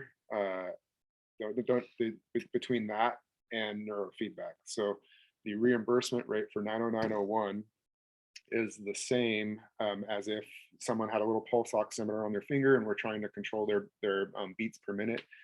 Like that reimbursement is the same as neurofeedback. So part of the problem is neurofeedback is way more involved than most types of biofeedback. And so the reimbursement rates aren't great, and they're not a good description of what we're actually doing. Right. So there are lobbying. Joy Lunt right now is part of a team that's lobbying for accurate CPT codes for insurances on top of 90901, depending on your degree and credentials. Some professions in the helping industries are able to bill for that, some aren't. And depending on the insurance company, they will or won't allow you to. So I know that Optum, when I was in network with them, covered for 90901, not very well, while Blue Cross Blue Shield didn't have it on their fee schedule for counselors. So I actually wasn't able to bill in network even for 90901. So getting insurance reimbursement, we've found, tends to be best if you're out of network with insurance companies, which is true about Washington State. Yeah. I think we see states like Oregon and Texas are improving every year, and it's kind of popping up a little bit each year. It's a little bit better. Things like transmagnetic stimulation are being covered by insurance more readily with far less research. And good results though. Yeah, I mean, it's not a bad intervention. So the difference is like, well, why are they covered and we're not? And I think the difference is, lobbyists, honestly. And so we're starting to lobby. Henry Kaiser recently started doing some lobbying for us. So it's like, well, maybe that'll go somewhere. We'll see. Yeah. And and I know that at Kaiser, they're at least their counselors and talk therapy people, they can administer neurofeedback to their clients, and they have kind of free range to do that, which is kind of cool. So within the Kaiser network, if you could find a practitioner who does neurofeedback, you can get it through Kaiser. Yep. And I think they actually will pay for half the equipment and half the training last time I checked. You want to hit that one? So yeah, the best systems. I know that Brainmaster has high quality systems. The Othmers have high quality systems. One of the best impedance meter and some of the best software too. The Brainmaster has some of the best equipment. Their software is a little unstable, but their software is also the most versatile. So you have to use Brainmaster for certain things. You don't have a choice. Almost anything, absolutely anything. Yeah. So someone like me, I have to have a lot of Brainmaster systems because I need to be able to do what I want to do. I see something that I want to be able to build a program around to address. I can get it to do whatever I want it to do. But the Othmers, in terms of the Peniston protocol, they have probably the best alpha theta protocol. It's just creamy, buttery, beautiful program. Oh, it's just lovely. I never want to use any other alpha theta program other than the Othmer. And it just works. EEGinfo.com. The distributor is B-Medic, BE Medic. And it's fairly expensive, unfortunately, in terms of comparison to like Brainmaster. The Othmer's equipment and training is more expensive. I saw a question about HeartMath. HeartMath is a form of biofeedback that does heart rate variability. I don't practice a lot of biofeedback. I will occasionally to accomplish a means to an end, because biofeedback does have a particular kind of extinction to it that neurofeedback does not have. But if I were to practice biofeedback, heart rate variability is a very, very powerful one. I use a lot of heart rate variability, and specifically HeartMath. They're the company HeartMath. They do trainings. They're not super expensive. They're fairly standard when it comes to trainings. Like if you're going to get trained in like EMDR, it's and you were going to take a workshop, not like a full course of training. HeartMath only gets you about 80% where you could get with heart rate variability, though, because there needs to be an optimization piece with the breathing. Everybody needs to be optimized for inhaling and exhaling a certain length of inhale and a certain length of exhale. And if you pay really, really, really close attention, the system accounts for that. Like you can manipulate the breaths and the breathing. You can, but they just don't train you well enough how to do it. I noticed that if you have like a chest strap that will monitor the breathing, the goal would be to synchronize perfectly your breathing and your heart rate increase and decrease. And you'll have to do some heart rate variability training to understand what I'm saying about that. But you can do that with the heart math, but you have to understand the theory perfectly in order to cut that corner effectively without compromising the quality. Yeah, and I do heart math a lot to give people tools on how to regulate their body at home, right? Like, so if they're having emotional outbursts or something like that, I mean, it's diaphragmatic breathing is heart rate variability. Like you're doing that when you teach people diaphragmatic breathing. Only with heart math, I really like it because it's clear. Like once you're talking with them, and because if you're using your clinical skills when they're doing heart math and they say I feel lightheaded or I'm not feeling great, like they're giving you feedback on what the biofeedback is doing to them, and then you make a clinical judgment, you make the adjustments in the breath in session. Like you can get there when you pay attention to people when they say I don't feel good.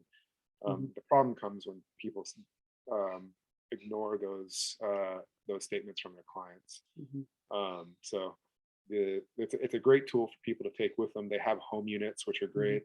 They're inexpensive. They're I think $160. And to get one that gets you to 100% without having to be fantastic on the theory and practice, they're closer to like $3 to $5 grand. So it's pretty impressive that they have the price so low. And I do really appreciate the optimization though. That's the only sad part. Yeah, for sure. Can you replace all this with meditation and yoga? It depends on what you mean by that. You can if you can, but I don't know a lot of people that can. They come into my office. Well, when you talk about like Wim Hof and you hear about how many hours he's spent training his mind and body through meditation and yoga to get to where he's at. I mean, that's fairly extensive, and people struggle coming into the office for an hour a week, let alone making this a daily multi-hour process. So like, can you replace things with meditation and yoga? Potentially, but it also depends on what we're talking about. The like brain injuries. There are things that happen with brain injuries where you have impact, where your brain inside of the skull smashes into the back and then comes back to the front after impact, the coup contra coup. When you're treating that stuff,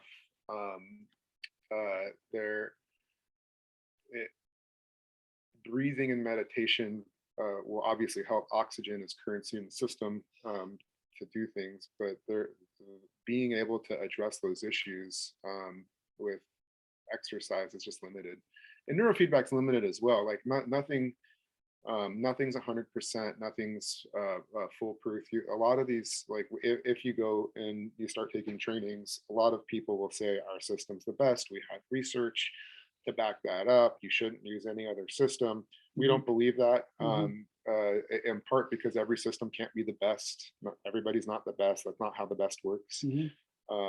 So understanding the limitations of what we're doing will help us better treat people and more accurately treat people, right? So we're not throwing a hammer at a screw. Like you could pound a screw in with a hammer, but it'd be better if you used a nail or a screwdriver.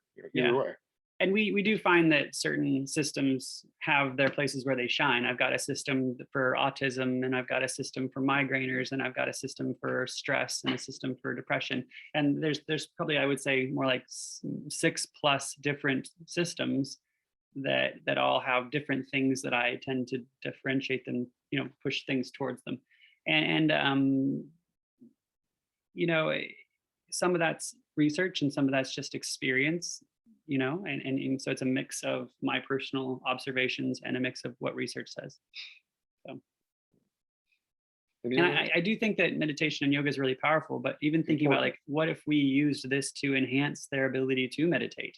Right. So, and part of the hard time with that, like, because I think meditation and yoga are like very important stuff. people come in and they're we kind of talked about it before. I believe the term's alexithymic, like they're largely out of touch with their internal processes. They don't know they're numb essentially. If you ask them how they feel, well, I feel fine. You know, like coming from a guy, you know, like fine means like I'm not going to talk about it. I'm actively ignoring it, something like that. So it becomes very difficult with people who come into our offices who are numb and trying to avoid certain feelings and whatnot, to develop the skill to be able to know when they're in that deep meditative state. Like that becomes extremely difficult for a lot of people to get them there and to aid in that process. And with the biofeedback, we can very clearly say, like, red light, you're not there, green light, you're there. And it's really that simple in a lot of cases. Someone asked about what neurofeedback actually looks like in a session. We're going to go back to the beginning so you can see it. So, because now that you have something to reference, okay, here we are. So back to this slide. I want you to see the different components. We're going to remind you again, just because now you've got something to attribute it to, okay? Yeah, I'll draw here, okay? You can go to the bigger picture if you want. But these have different zooms. So you can see the sensor attached to, this is my wife, and she also is a therapist that works at the clinic here. You can see the sensor here tapping into the temporal lobe. And then over here on the right, you can see the amplifier that the sensors are going to. And it's going to head over to the computer right here, where you can see the waveforms at the very top, and then the spectra below it. And the computer is sending information both to the television, to the speakers, and the screen. And the screen, yeah, to the screen, to the speakers, and to the vibrotactile teddy bear. So we get 3 different sensory feedback systems. What she's observing is this aurora borealis that is kind of moving, changing in color, changing in shape. She's hearing music that's both going up and down in volume, and she's holding this teddy bear that is vibrating, and the vibrations are getting louder and quieter. All those things are moving up and down with positive and movement towards positive homeostasis, and they're decreasing with any negative movement away from positive homeostasis. And they're doing that in real time within a stable loop of her brain. And as her brain, say, gets some dopamine from, boom, a positive change, you know, her brain will respond positively, and then the computer again will respond positively to her brain responding positively, which then gives her brain something to respond positively towards. We get this kind of interactive feedback loop. Is your use and opinion what is most successful system for ADHD? Oh man, so there's more than one question. There's more than one answer to that, because, and then this is a fair thing to say, because ADHD actually has efficacy ratings with several different approaches. So you could say, you know, and ADHD, by the way, there's a technical problem, because the old efficacy ratings for ADHD are a little bit gray, because what is ADHD? If we looked at it from like the 1970s, the ADHD correlated perfectly, just beautifully, really, really high correlation with frontal slow behavior in the front of the brain. And with all this evoked potential in our development from technology, that's becoming less and less true. Or actually, the attention deficits are becoming more and more common, despite whether or not we have slow frequencies. So ADHD is actually outgrowing the biomarkers. Does that make sense? So we actually, it's hard to study it now. It actually used to be easy to study. Now it's harder to study. And so we do have efficacy ratings for ADHD using like theta beta ratio training and some SMR trainings and different things like that, I'm sure. And that would be frequency band training, yeah. And you can use the Brain Master or Muse for that. Yeah. Well, not to use the Mind Lift. Right. Well, so Muse is the hardware, Mind Lift is the clinical software. Yeah. I think that there's a lot to consider there, because some of the best approaches for ADHD maybe don't have all that research. That's the sad part, is that the faster more aggressive approaches just don't have the meta-analysis done yet. And so it's like, well, you could do that, and that would be probably the most ethical approach. Yeah. It's probably not what I'm going to do in my clinic because I told you that I've had only 3 patients in my entire 11 years that haven't had substantive improvements in their CPT tests. I didn't use theta beta ratio training. I used infralow and infraslow because that just really obviously works way better. And you get a lot more for your time, meaning they're not just improving their attention, they also improve their sleep and their mood and a few other things. And so it's like, well, I get so much more from this. It's hard not to choose it. And insurance doesn't cover it. So I just get consent for doing something experimental, which is what I prefer to do. And I'm more happy with that as my approach. I can offer the theta beta ratio training, but I don't prefer to do it. So more narrow gains. So. And then for the visualization question, it's a collaborative process, right? When we ask clients to visualize something when they're doing alpha theta for the Peniston protocol, when we're doing addiction work. So we kind of talk them through it, like, okay, so where are the problem areas? Where are you most susceptible to relapse? And ideally, we've already gone over this in creating a relapse prevention plan. And so we walk them through their problem areas and talk about, like, what does success look like in every step of the way? Like, what are you going to do? How's it going to feel? And so they really, we give them some direction, but they're really painting the picture, and they're really filling in the blanks. And then and potentially what you're talking about is in the theta beta ratio training is like when they're in the ranges for alpha and theta that we want them to be in, they can typically sense it. The Peniston protocol gives them direction on noticing the tones and whatnot, and the do it command is more on the sensation that they're feeling when they're in that state. So the direction, it evolves over time, so it's not something that we can prescribe. Does neurofeedback interfere with the function of a pacemaker? No issues with the pacemaker, but if you're doing a brain map, the brain mapper has to take into account for it. Good question, though. Yeah. When doing different types of neurofeedback and brain mapping, we can heartbeat can show up in the EEG, and it can look really weird. And pacemakers are even more interesting. Yes. So you just have to, consult and be able to communicate, like, hey, this waveform looks weird. What am I looking at? All right. Awesome. Well, thank you guys so much. I mean, this has just been like so much knowledge, and I just appreciate you all being here this afternoon and sharing with everyone. I did just want to say, put the evaluation form in the chat, so everyone make sure to fill that out to receive your credits for being here today. But I do see a few more questions I don't think we got to in the Q&A, so I just wanted to end the event with those. Someone asked, what do you recommend for those of us who are not clinicians, just using the non-clinical tools? I'm a peer support worker. That's a good question. So I would say Muse. Muse would be one, because they're, depending on what you're trying to get at, their presets are decent. But if they have negative experiences, just stop. So it's hard to have negative experiences with alpha. It's a very forgiving frequency. Yeah, especially at the back of the brain. Yeah.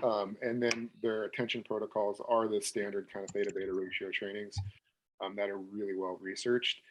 For whatever reason, if they have a negative experience, if you just stop doing the training, their brain hasn't learned it yet. It hasn't done enough reps. The negative effects will go away. You'll be totally fine. And then do you need a license to buy Muse? They have the home unit, the Muse home unit. It's $160. It's a great one. You get it on your phone. It's not neurofeedback, but that heart rate variability training is super helpful. It's Heart math, yeah. Yeah. Mm-hmm. Oh yeah, Yeah, heart math, yeah. Heart math's great. Yep.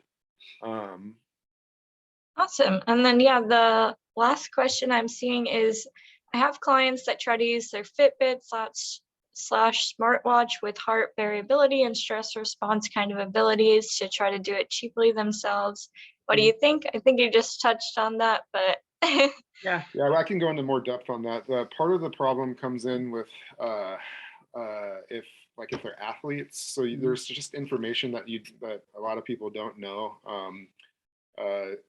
My mom's doctor and her were going through this. My mom is she wouldn't call herself an athlete. She's an athlete. She is in exceptional shape, and her beats per minute are really low.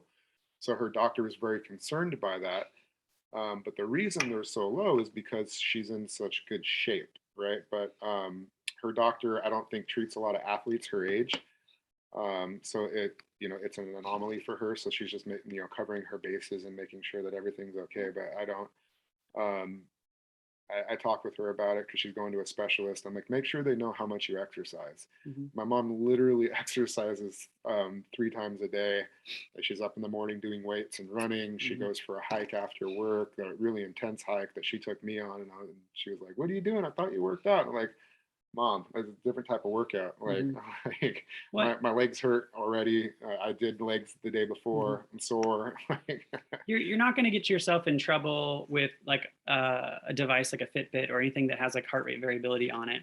If it has some sort of training thing on it for heart rate variability, which they might exist out there, the only kind of person that could possibly get themselves in a little bit of trouble is someone who has a lot of buried unconscious trauma. Well, and that's what I mean by being able to interpret what's happening, because there are 2 things that happen. So when your heart rate goes up for some people, well, not for some people, in some instances, when the heart rate goes up, it means that they're under stress, but they could be working out, right? So they're going to have to spend some time getting to know their body and their stress response, as well as when I found this out using the Gottman method with the pulse oximeter. The Gottman trains people that you put the pulse oximeters on your fingertips while you're doing couples therapy.